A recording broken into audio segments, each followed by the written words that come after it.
보시겠습니다.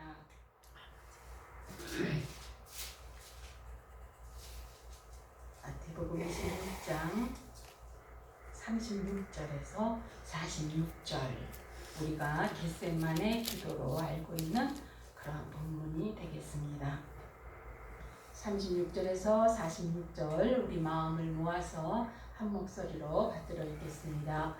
이에 예수께서 제자들과 함께 겟세마네라 하는 곳에 이르러 제자들에게 이르시되 내가 저기 가서 기도할 동안에 너희는 여기 앉아 있으라 하시고 베드로와 세베대의 두 아들을 데리고 가실새 고민하고 슬퍼하사 이에 말씀하시되 내 마음이 매우 고민하여 죽게 되었으니 너희는 여기 머물러 나와 함께 깨어 있으라 하시고 조금 나아가서 얼굴을 땅에 대시고 엎드려 기도하여 이르시되 내 아버지여, 만일 할만하시거든 이 잔을 내게서 지나가게 하옵소서. 그러나 나의 원대로 마옵시고 아버지의 원대로 하옵소서 하시고 제자들에게 오사 그 자는 것을 보시고 베드로에게 말씀하시되 너희가 나와 함께 한 시간도 이렇게 깨어 있을 수 없느냐. 시험에 들지 않게 깨어 기도하라. 마음에는 원이로되 육신이 약하도다 하시고 다시 두 번째 나아가 기도하여 이르시되 내 아버지여, 만일 내가 마시지 않고는 이 잔이 내게서 지나갈 수 없거든 아버지의 원대로 되기를 원하나이다 하시고 다시 오사 보신즉 그들이 잔이 있는 그들의 눈이 피곤함일러라. 또 그들을 두시고 나아가 세 번째 같은 말씀으로 기도하신 후 이에 제자들에게 오사 이르시되 이제는 자고 쉬라. 보라, 때가 가까이 왔으니 인자가 죄인의 손에 팔리느니라. 일어나 함께 가자. 보라, 나를 파는 자가 가까이 왔느니라. 아멘. 오늘 이제 사순절 기간, 세 번째 기간을 저희들이 지내고 있습니다. 이 시간은 우리가 예수님의 제목과 같이 예수님의 눈물에 대해서 함께 살펴보고자 합니다. 사람의 감정, 특히 슬프고 힘든 감정을 나타나는 그러한 것 중에서 가장 주된 표현이 눈물이지요. 성경에 보면 예수님이 눈물을 흘리셨던 그러한 것이 3번 기록되어 있습니다. 2번은 직접 우셨다는 표현이 되어 있고, 한 번은 그냥 간접적으로 이제 말씀이 되어 있는 것이 나옵니다. 자, 첫 번째는 예수님이 사랑하셨던 나사로가 죽은 것을 보시고 그 집에 가셨을 때 우셨던 것이 첫 번째 눈물이고, 두 번째로는 예루살렘의 이제 십자가 사건, 십자가를 지시기 위해 예루살렘에 입성하시면서 예루살렘 성을 보시고 우셨습니다. 세 번째는 이제 오늘 우리가 읽었던 그 이제 말씀인데, 여기에는 울었다는 말씀은 지금 나와 있지 않죠. 그런데 히브리서 5장 7절에 보면은 그는 육체에 계실 때에 자기를 죽음에서 능히 구원하신 이에게 심한 통곡과 눈물로 간구와 소원을 올렸다라고 히브리서 5장 7절에 말씀을 하고 있는데, 많은 일반적인 그러한 사람들이 이 심한 통곡과 눈물의 간구를 바로 겟세마네 동산에서 기도하셨을 때 하셨던 그와 같은 일이다라고 이렇게 해석을 하고 있습니다. 그래서 겟세마네 동산에서는 땀방울이 떨어져서 핏방울처럼 그렇게 보여되었다라고는 되어 있지만 우셨다라는 그런 말씀은 없지만 히브리서 5장 7절의 말씀을 가지고 아마 이 말씀은 겟세마네 동산에 있었을 때 그와 같은 말씀을 하셨을 것이다 라고 이렇게 해서 간접적으로 우셨다는 것, 또 직접적으로 우셨다는 것, 이게 세 번에 우신 것이 기록되어 있습니다. 그래서 오늘은 사순절을 보내면서 우리가 예수님의 눈물에 대해서 함께 같이 생각해 보고자 하는 것입니다. 먼저 나사로 집에 계셨을 때 흘렸던 그 눈물에 대해서 함께 생각을 해보고자 합니다. 이 말씀은 이제 요한복음 11장 32절, 35절에서 나오고 있습니다. 우리 함께 읽어볼까요? 요한복음 11장 32절에서 35절 말씀까지 함께 다 찾으셨죠? 함께 읽겠습니다. 마리아가 예수 계신 곳에 가서 배웠고 그 발 앞에 엎드려 이르시되 주께서 여기 계셨더라면 내 오라버니가 죽지 아니하였겠나이다 하더라. 예수께서 그가 우는 것과 또 함께 온 유대인들이 우는 것을 보시고 심령이 비통히 여기시고 불쌍히 여기사 이르시되 그들을 어디 두었느냐 이르되 주여 와서 보옵소서 하니 예수께서 눈물을 흘리시더라. 나사로의 죽은 집에 도착하셔서 눈물을 흘리셨다라는 말씀입니다. 여기 이제 이 32절에 보면은 예수님께서 이제 여기 이 당시 이제 베다니에 이 사람들이 살고 있었는데, 이 베다니라는 뜻은 가난한 자라는 그런, 그러니까 아마 가난한 사람들이 사는 동네였던 것 같습니다. 여기 살았는 이곳인데 예루살렘에서 한 2km 떨어졌다고 하죠. 그래서 예수님이 그 예루살렘에 입성하시기 전날에도 이 집에서 주무십니다. 그 다음에 마리아가 자기 향유 옥합을 깨뜨려서 예수님의 머리에 부었던 그와 같은 사건이 있던 집이 바로 이 나사로와 마리아와 마르다가 있는 이 집입니다. 그런데 이 집에서 우리가 읽지는 않았지만 요한복음 11장 3절에 보면은 이 누이들이 사람을 예수님께로 보냅니다. 왜 보내냐면 오빠 나사로가 병들었으니까 빨리 오셔서 좀 고쳐주십시오. 이렇게 사람을 인편을 보냈는데 예수님께서는 어떻게 하시냐면 그 병은 죽을 병이 아니다라고 이렇게 말씀하시면서 오히려 하나님의 영광을 위한 것이다 라고 하고 6절에 보면 거기서 이틀을 더 머무시고 그리고 나서 이제 11절에 보면 우리 친구 나사로가 잠들었으니까 그를 내가 깨우러 가겠다라고 이렇게 말씀을 하십니다.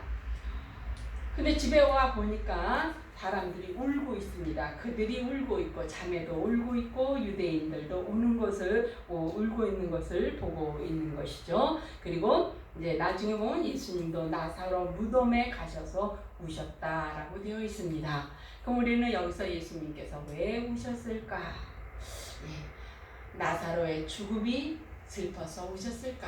아니면 그 당시 부모도 없이 남겨진 두 자매가 불쌍해서 우셨을까? 우리는 왜 우셨을까 궁금합니다. 그런데 우리 성경에 보면은 그런 것보다 주님은 더 깊은 뜻이 있다라는 것이죠. 자, 세상적인 관점으로 볼 때에 나사로는 아직은 죽어서는 안 됩니다. 부모도 없이 두 자매만 남겨놓고 죽기에는 정말 그 시대에 힘든 엄청 힘들게 할 수밖에 없는 상황이 되고 또 이 사람은 젊습니다. 아직 죽을 나이가 아닙니다.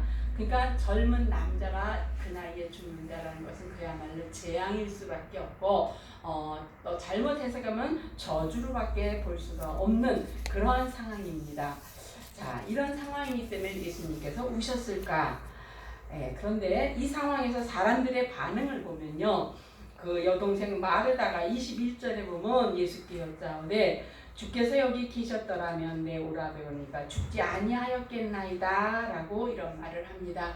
그러니까 이 말 속에는 뭐예요? 늦게 오신 것을 지금 원망하고 있는 거죠. 주님, 상황은 이미 끝났습니다. 왜 이제 오셨습니까? 라고 말하는 거죠.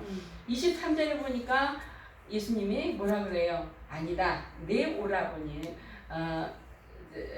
오라버니가 다시 살아날 것이다 라고 이렇게 말을 해요. 그러니까 마르다가 뭐라고 말하면요, 24절에 보면 내 마지막 부활날에는 다시 살아날 줄 내가 압니다 라고 말을 합니다. 그러니까 이 말은 뭐예요? 나도 그 정도는 알아요. 주님 됐거든요. 마지막 부활 순간에는 우리 오빠가 살아날 거 그 정도는 나도 알아요 라고 이렇게 말을 하면서 지금 주님을 원망하고 있는 것입니다. 사실 나사로도 마리아도 마르다도 누구보다도 주님을 잘 아는 사람들입니다. 할렐루야. 그러니까 그 집에 가서 잠도 잤습니다. 그런 사람들인데, 그런데 지금 주님의 바라보는 시점과 마리아 마르다가 바라보는 시점이 지금 전혀 다르다라는 거죠. 아니다, 살아날 것이다. 그런데 살아날 줄 알아요. 주님이 여기 계셨으면 안 죽었을 텐데요 라고 말을 합니다. 우리는 이런 말을 보면서 이거 좀 무례한 게 아닌가라고 이런 생각을 해봅니다. 그런데 성경은요, 이 마리아와 마르다를 통해서 지금 우리들의 신앙과 믿음을 고발하고 있는 것 같습니다. 우리들도 마리아와 마르다와 다를 것이 별로 없는 것 같습니다. 우리들도 부활도 믿고 천국도 믿습니다. 문제는 뭐냐? 그 믿음이 현재화가 되어서, 그래서 내 삶에서 지금 살아가고 있지 못하다라는 것입니다. 천국도 있고 부활도 믿고 예수님도 믿고 다 믿음에도 불구하고 그 믿음이 현재화가 되지 못해서, 그래서 내 삶 속에서 그것이 증거로 표현되지 못하고 있다는 거죠. 그리고 여전히 주님의 십자가는 2000년 전 먼 옛날 이야기고, 그리고 부활은 앞으로 죽은 다음에 먼 훗날에 있을 이야기다라고 우리는 이렇게 생각한다면, 우리의 믿음, 예수님을 원망했던 마르다와 마리아의 믿음과 다를 것이 무엇이 있냐는 것이죠. 그런데 주님은 이틀을 벌어두셨습니다. 오히려 어떻게 해석하면 예수님은 나사로가 죽기를 유기하셨던 것 같습니다. 왜냐? 육적인 죽는 생각, 여기서부터 벗어나야지 우리로가 영생의 삶을 알 수가 있기 때문에 오히려 주님은 나사로의 육적인 죽음이 올 수 있도록 이틀 동안 방치했던 것 같습니다. 그리고 결국 죽으신 후에 이들에게 오셨다라는 거죠.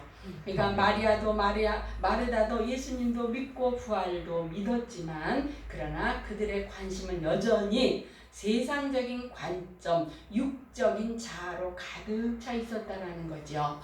입으로는 믿음을 이야기했지만 그들의 삶 속에 믿음의 증거들은 희박했다라는 것입니다. 이런 믿음에는 역동적인 생명도 힘도 운동력도 없는 것입니다. 이것은 죽은 믿음과 같습니다. 이런 사실을 주님은 잘 아시고, 아니다, 지금 정작 죽어서 슬퍼해야 될 것, 정작 죽은 사람은 나사로가 아니고 지금 살았다고 자처하고 있는 너와 나, 마리아와 마르다, 그리고 함께한 유대인들이다라고 이것을 말씀하고 있는 것이죠. 그러니까 육적인 죽음이 아니고 살아있으나 죽은 믿음과 같은 죽음, 이것을 보시고 있는 것입니다. 그러면서 죄와 불법에 사로잡혀 죽을 수밖에 없는 우리들의 죄를 보시면서 우신 것입니다. 물론 예수님의 눈물 속에는 인간적인 안타까움도 있습니다. 젊은 나사로, 사랑했던 나사로, 남겨진 자매를 보면서 인간적인 그러한 눈물도 있지만, 예수님의 눈물 속에는 육적인 죽음만을 볼 수밖에 없는 인간의 나약함을 보고 계시는 것입니다. 그리고 죽었다고 울고 있는 그 자매를 보면서 우리들의 믿음을 지금 돌아보게 하신다라는 것입니다. 그러므로 우리들은 마리아와 그 유대인들의 눈물하고 예수님의 눈물의 의미는 근본적으로 다르다라는 것을 알 수가 있습니다. 마리아나 두 자매의 눈물은 젊은 나이에 요절한 그 나사로가 불쌍해서 흘린 눈물입니다. 그러나 예수님은 나사로의 죽음을 보고 우실 이유가 없습니다. 왜? 예수님이 이미 살리실 프로젝트를 갖고 오셨기 때문에 예수님은 죽은 나사로가 불쌍해서 우신 게 아니었습니다. 예수님의 눈물은 우리의 현실적이지 않는 믿음 없음을 보고 그리고 우셨던 것입니다. 그러니까 영적인 관점에서 죽은 자들이 누구냐? 바로 죽은 믿음을 갖고 있는 우리가 아니냐라고 이렇게 말씀을 하시면서 지금 썩어 냄새나는 나사로의 시체가 바로 우리들의 영적인 실체가 아니겠느냐, 이것을 보면서 주님은 눈물을 흘리고 계시지 않느냐라고 우리가 함께 생각을 해보자라는 것입니다. 오늘 사순절 세 번째 주간을 우리가 지내면서 내 안에 있는 믿음은 마리아와 마르다와 같은 믿음은 아닌지, 예수님도 알고 천국도 알고 부활도 알지만 그러나 역시 현실에 매여서 그래서 영적인 그러한 세계를 보지 못하는 그러한 그야말로 썩어서 냄새나는 그러한 영적인 믿음의 소유자들은 아닌지 우리들의 믿음을 한번 잘 스스로 점검해 보아야 되겠습니다. 두 번째는 누가복음 19장에 나오는 예루살렘에 입성하시면서 예수님이 흘리신 눈물입니다. 이것도 본문을 읽어볼까요? 누가복음 19장에 나옵니다. 누가복음 19장 41절에서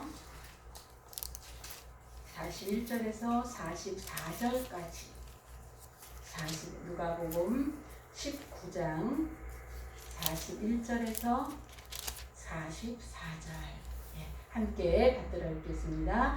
가까이 오사 성을 보시고 우시며 이르시되 너도 오늘 평화에 관한 일을 알았더라면 좋을 뻔하였거니와 지금 내 눈에는 숨겨졌도다. 날이 이를지라 내 원수들이 토둔을 쌓고 너를 둘러 사면으로 가두고 또 너와 그 가운데 있는 네 자식들을 땅에 내어치며 돌 하나도 돌 위에 남기지 아니하리니 이는 내가 보살핌을 받는 날을 알지 못함을 인함이라 하시니라.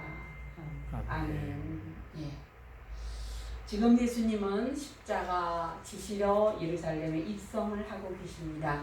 그런데 예수님은 하나님으로서 신적인 능력으로 지금 예루살렘을 보시면서 울고 계시다라는 것이죠. 자, 여기 보면은 뭐라 그랬어요? 43절에 보면은 내 원수들이 토둔을 쌓고 너를 둘러 사면으로 가고, 이제 앞으로 40년 후에 이와 같은 일들이 그대로 현실적으로 일어나죠. 로마의 티투스 장군에 의해서 이 일이 그대로 일어나게 됩니다. 그리고 완전히 차단이 되었기 때문에 예루살렘 성 안에는 먹을 것이 없어서 결국은 자녀를 먹는 그와 같은, 내 자녀들을 땅에 메어치는 그와 같은 일들이 그대로 역사적으로 일어납니다. 그런데 이와 같이 되는 이유가 뭐냐? 44절 중간에 있죠. 이렇게 되는 이유가 이는 네가 보살핌을 받는 날을 알지 못함이니라. 그러니까 뭐예요? 이 예루살렘이 믿는 너희들이 하나님의 보살핌을 보호를 받는 것을 너희들이 알지 못하기만 했나요?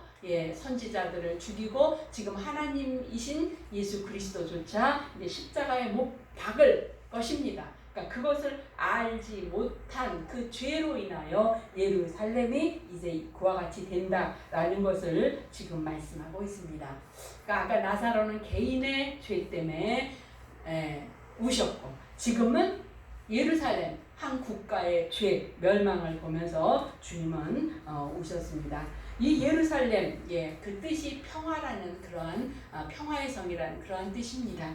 또 그것은 아브라함이 창세기에서 독자 100세에 낳은 아들 이삭을 번제로 드렸던 그곳에 다윗이 시도를 정해서 하나님의 성전을 지었던 곳, 그것이 바로 예루살렘. 그것은 정치의 중심뿐만 아니라 하나님의 거룩한 성전이 있었기 때문에 모든 신앙의 중심이기도 했습니다. 그래서 예루살렘 사람들은 이곳은 영원할 줄 알았습니다. 세계의 중심이고 그리고 흔들리지 아니하는 영원한 도시가 될 줄 알았습니다. 그런데 지금 입성하시는 예수님은 지금 이 멸망할 예루살렘 성전, 이 거룩한 성전이 앞으로 멸망당할 걸, 비참하게 무너질 것을 보시면서 울고 계시는 것입니다. 42절에 보면은 너도 오늘 평화에 관한 일을 알았더라면 할렐루야. 평화를 말하는데 여기서 평화는 뭐 전쟁과 평화가 아니라 하나님과 우리와의 관계를 말하는 것입니다. 그러니까 하나님과의 관계에서 평화를 잃어버렸다는 거죠. 예루살렘이. 또한 하나님과의 관계에 있어서 그 평화를 원하지도 않았습니다. 그래서 불법과 제약이 가득한 성으로 변했고 회개시키기 위해서 수많은 선지자들을 보냈지만 선지자들을 거부했고 이제 하나님의 아들마저 죽이기로 작정한 이 도시라는 것이죠. 그리고 그랬기 때문에 멸망의 길을 자초하게 되었다라는 것입니다. 그것도 다른 민족도 아닌 바로 하나님이 선택한 민족에 의해서 하나님께서 이런 고통을 받게 되는 그러한 지경에 이르게 된 것입니다. 그렇습니다. 이 이스라엘 사람들에게 예루살렘이라는 성은 정말 하나님과의 특별한 언약을 맺은 그런 특별한 성이었습니다. 그런데 강팍해졌습니다. 그래서 만민이 기도하는 집이어야 되는데 강도의 소굴이 되었습니다. 결국 이 예루살렘은 40년 후에 그대로 그때는 마침 그 6월절이었다고 하지요. 그래서 예루살렘에 각처에서 몰려온 많은 사람, 약 100만 명의 유대인들이 그 성 안에 있었다고 합니다. 그랬을 때 로마의 티토 장군에 의해서 예루살렘이 포위가 되고 식량 보급이 중단이 되면서 극심한 고통을 받고 굶어 죽는 자, 급기야는 어린 아이까지 잡아먹는 이와 같은 지옥을 방불케 하는 이와 같은 사건이 이제 일어나게 되는데 주님은 이제 머지않아 30-40년 후에 일어날 이러한 상황을 보면서 심판을 바라보면서 죽은 주님은 울고 계신 것입니다. 자, 오늘 우리는 이 본문의 말씀을 통해서 이것이 예루살렘의 일이고 이스라엘의 일이고 나는 우리 대한민국은 구원받았으니까 할렐루야 괜찮다 이런 마음이 들어서는 아니 됩니다. 우리의 모습 또한 지금 어떠냐는 거죠. 바울이 경고했지요. 하나님이 원가지들도 아끼지 아니하셨은즉 너도 아끼지 아니하시리라. 그렇습니다. 우리 130여 년 전에 이 조선 땅은 그야말로 가장 가난하고 희망이 없었던 그러한 땅이었습니다. 그러다가 1907년 평양 장대한 교회에서부터 시작된 그 성령의 강력한 바람으로 인해서 이제 8.15의 해방과 자유 대한민국이 건국하게 되었고 대한민국 제헌국회에는 하나님 앞에 기도를 드림으로 시작하게 되었습니다. 그리고 뭐 교회들마다 뜨거운 새벽기도와 뜨거운 철야 예배로 우리 한국교회는 오늘날의 축복이 있도록 그렇게 되었던 것은 역사적인 사실입니다. 그래야 오늘 우리는 경제 10대국에 들어가게 되었고 선진국 대열에 들어서게 되었다라고 말합니다. 먼저 받는 나라에서 먼저 주는 나라로 또 세계에서 인구 비례 가장 선교사를 많이 파송하는 그러한 나라로 하나님이 보호하사 우리나라 만세 애국가에조차도 이와 같은 나라입니다.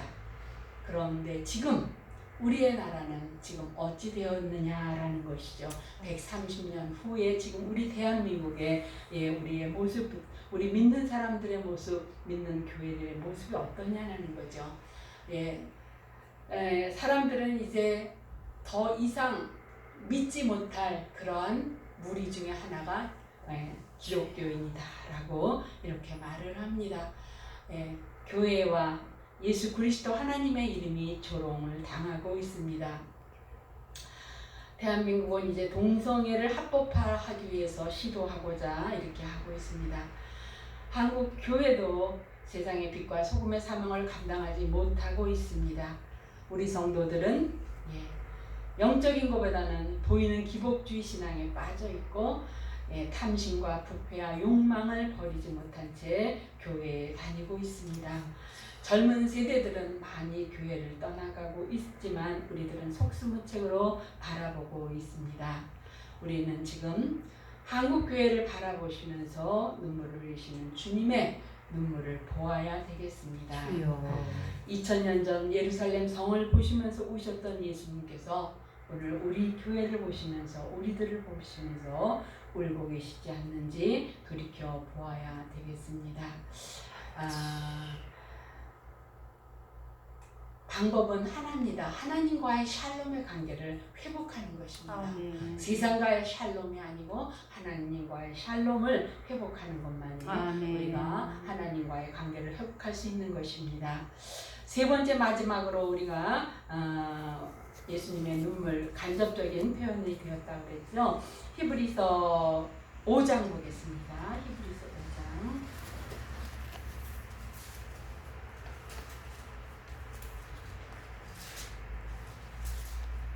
히브리서 5장 7절에서부터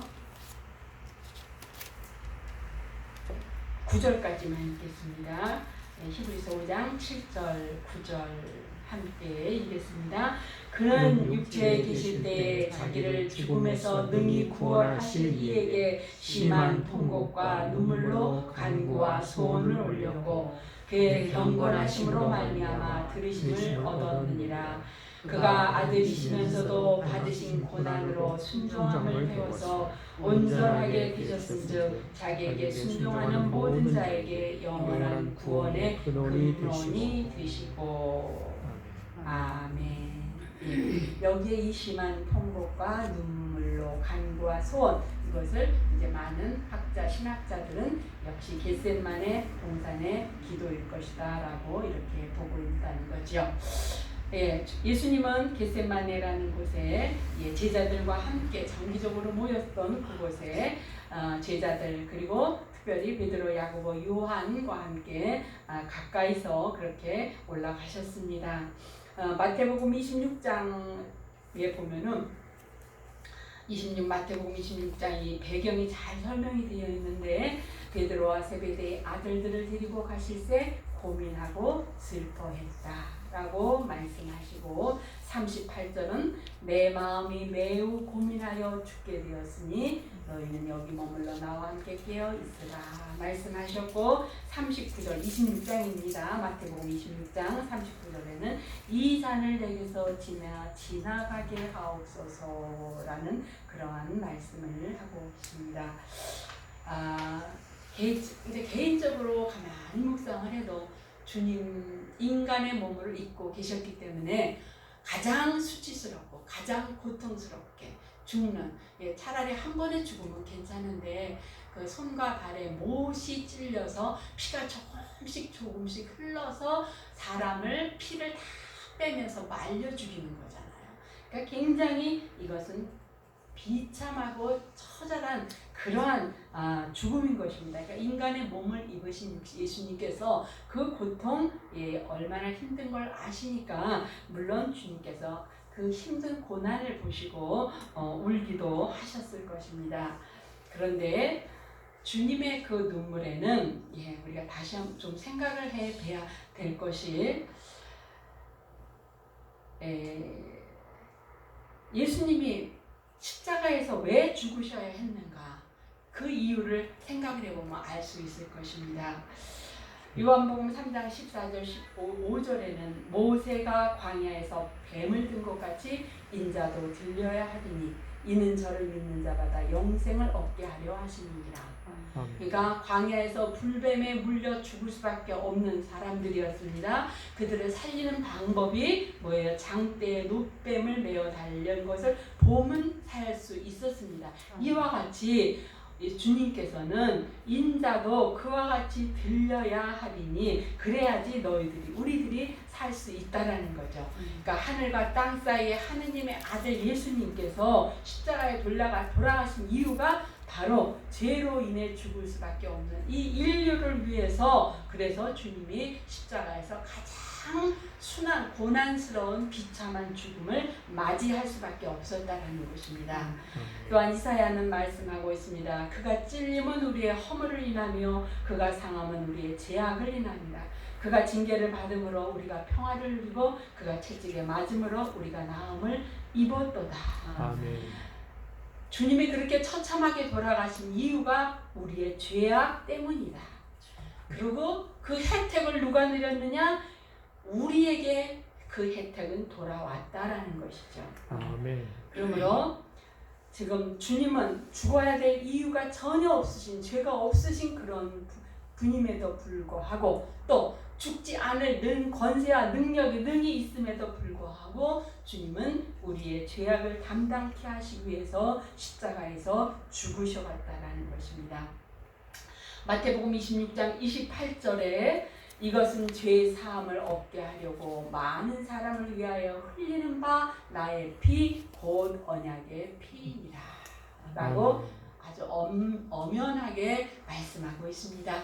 십자가에서 흘린 피가 무슨 피냐? 많은 사람을 위하여 흘리는 바 나의 피 곧 언약의 피. 그러니까 힘없이 돌아가신 것도 아니고 어떤 순교의 그런 죽음도 아니고 우리의 죄를 용서하기 위해서 흘리신 피라는 것이죠. 요한 1서 4장 9절에는 그렇게 말씀하십니다. 하나님의 사랑이라고 말씀하십니다. 하나님의 사랑이 우리에게 이렇게 나타난 바 되었으니 하나님이 자기의 독생자를 세상에 보내심은 저로 말미암아 우리를 살리려 하심이니라. 아멘. 그러니까 주님은 이제 겟셋마네 동산에서 기도하시면서 육적인 그러한 고통과 이런 모든 것을 보면서 눈물을 흘리셨지만 이제 모든 인류의 죄를 다 짊어지시고 그래서 아버지 할 수만 있으면 이 잔을 제게서 지나가게 해주세요 라고 했지만 그러나 아버지의 뜻을 알기 때문에 그러나 아버지 내 원대로 마옵시고 아버지의 원대로 되기를 원하나이다. 예수님은 이 순간에 그 어마어마한 아버지의 사명을 잊고 이 땅에 오셔서 이제 마지막 순간 그 사명을 다 완성하고 이제 십자가에서 죽으시는 그 순간 주님은 안타깝기도 했지만 감사도 했고 감격의 눈물이시기도 하셨을 것 같습니다. 제 생각에는 왜 이 온 인류의 죄를 승리로 이끄는 죽음이었기 때문에 주님은 감사도 했고 감격도 했고 온전히 사명을 감당하셨다라는 이런 안도의 눈물도 흘리시지 않았을까. 하나님의 사랑 앞에 예수님이 저와 여러분을 위한 사랑으로 마무리를 지은 그런 눈물이 아니셨을까 이렇게 생각을 해볼 수가 있었습니다. 그래서 우리는 그러면 우리가 어떻게 해야 되느냐. 그 예수님의 하나님의 큰 사랑을 받은 우리라서는 어떻게 살아야 되겠습니까? 예수님의 그 눈물을 보면서 우리는 어떻게 해야 되느냐? 그 대답이 고린도후서 5장 15절에 나오는 것 같습니다. 저가 모든 사람을 대신하여 죽으심은 사한 자들로 하여금 다시는 저희 자신을 위하여 살지 않고 내 자신을 위하여 살지 않고 오직 저희를 대신하여 죽었다가 다시 사신 자를 위하여 살게 하려 함이니라. 아멘. 아멘. 그러니까 그 큰 사랑을 받은 그럼 우리는 어떻게 해야 됩니까? 우리가 무엇을 해야 됩니까? 라고 했을 때 고린도후서 5장 15절은 이제는 다시는 너희 자신을 위해 살지 아니하고 살았다가 다시 부활하신 그 분을 위하여 살게 하려 함이라. 우리의 살아가야 될 목적이 세상에 공허한 것, 무익한 것, 세상 바라보면서 사는 게 아니고 이제 우리를 위해서 죽었다 살아나신 그분을 위해 살아야 된다라고 말씀을 하고 있다라는 것이죠. 그런데 이 말씀 역시 생각해보면 거꾸로 생각해보면 예수님을 위해서 사는 것 자체가 나를 위해 사는 방법인 것입니다. 그래서 우리는 이 사순절 기간 동안 예수님의 눈물의 의미를 다시 한번 기억하고 회복할 수 있기를 바라는 것입니다. 죄가 얼마나 무서운 결과를 가져오는지 라사로, 마리아, 마르다 우리 개인의 죄 그리고 예루살렘 공동체 한 국가의 죄 그리고 온 인류의 죄, 겟셋마네 동산에서 흘리신 예수님의 눈물을 보면서 우리가 단순히 고난주간이 되면 십자가에 못 박히신 예수님이 얼마나 아팠을까, 가시에 면류관은 또 얼마나 아팠을까, 이거 불쌍해서 나사로 죽음 자체가 불쌍하고 예루살렘 성이 무너지는 게 안타까워서 그래서 흘리는 눈물이 아니라 내가 무심코 지은 죄가 얼마나 엄청난 결과를 가져오는지 깨닫고 예수님의 눈물이 오늘 내 눈물이 되어서 흐를 수 있는 사순절 기간이 되었으면 합니다. 우리 사랑하는 성도님들, 사순절입니다. 사순절임에도 우리의 기준은 여전히 세상적인 기준에 매여 있다는 이 사실 하나로도 우리는 눈물이 날 수밖에 없습니다. 거를 사순절을 보내면서 주님의 마음을, 주님의 눈물을 되새길 수 있는 한 주간이 되실 수 있기를 주님의 이름으로 부탁을 드립니다. 아멘. 사랑의 하나님 감사합니다. 사순절입니다. 주님이 십자가에서 나의 죄 때문에 죽으심을 깊이 묵상하는 그와 같은 기간입니다. 아버지 하나님, 죄의 결과가 얼마나 비참하고 참혹하고 육신적인 죽음이 아니라 영적인 죽음이 온전한 진정한 죽음인 것을 바라볼 수 있고 깨달을 수 있는 저희들이 되게 하여 주시옵소서. 그리고 예수님이 흘리셨던 그 눈물의 의미를 다시 한번 되새기는 이 사순절 세 번째 주간 될 수 있도록 도와주시옵소서. 감사하오며 예수님의 이름으로 기도드립니다. 아멘.